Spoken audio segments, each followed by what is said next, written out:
Insights. Why do we want them and how can we get them? To answer the first question, we want them because we are rewarded when we get an insight.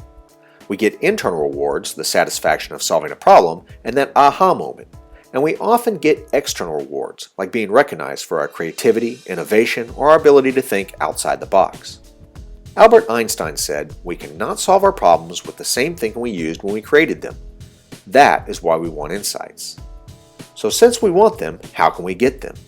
Dr. Gary Klein, a research psychologist, thinks he has some answers. In his book published in 2013, Seeing What Others Don't, The Remarkable Ways We Gain Insights, Klein lays out 3 ways we can teach ourselves to gain more insights on a regular basis, through contradictions, connections, and creative desperation. Contradictions are all around us. Contradictions are things that stand out against our expectations. We see a neighbor's window that is broken and a baseball laying on the ground. Both the window and the baseball are contradictions. They stand out and give us pause for a moment. When we notice a contradiction, we seem to naturally create a story in an effort to make sense of the world around us. The story becomes the baseball broke the window and we move on with our lives. Klein says this is how we fail to gain insights. When we see a contradiction, it is a perfect opportunity to question what is really taking place.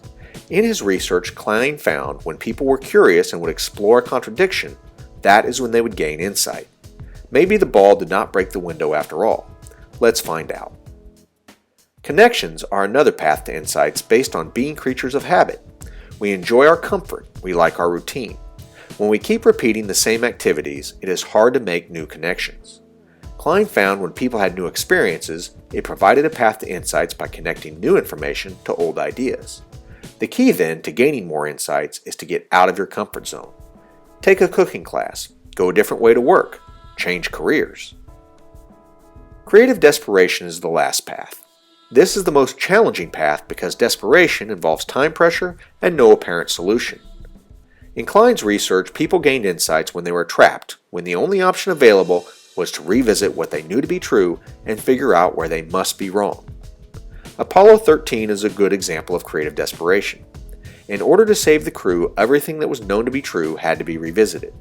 Assumptions had to be discarded, allowing items within the spacecraft to be repurposed to create a makeshift carbon dioxide removal system.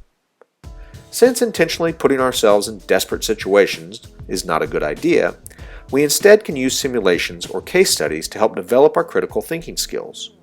What-if scenarios test our current assumptions, providing opportunities to work through a problem before it happens. Remember, contradictions, connections, and creative desperation.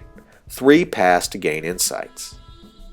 Be curious and explore. When expectations are violated, don't just explain it away. Try something new. Get out of your comfort zone on a regular basis.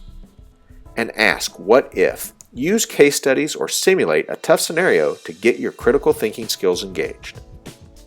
Thanks for stopping by. If you enjoyed this video, all we ask is you give us a like. For more ideas related to the art and science of decision making, drop by our website or find us on your favorite social media channel. Thanks again.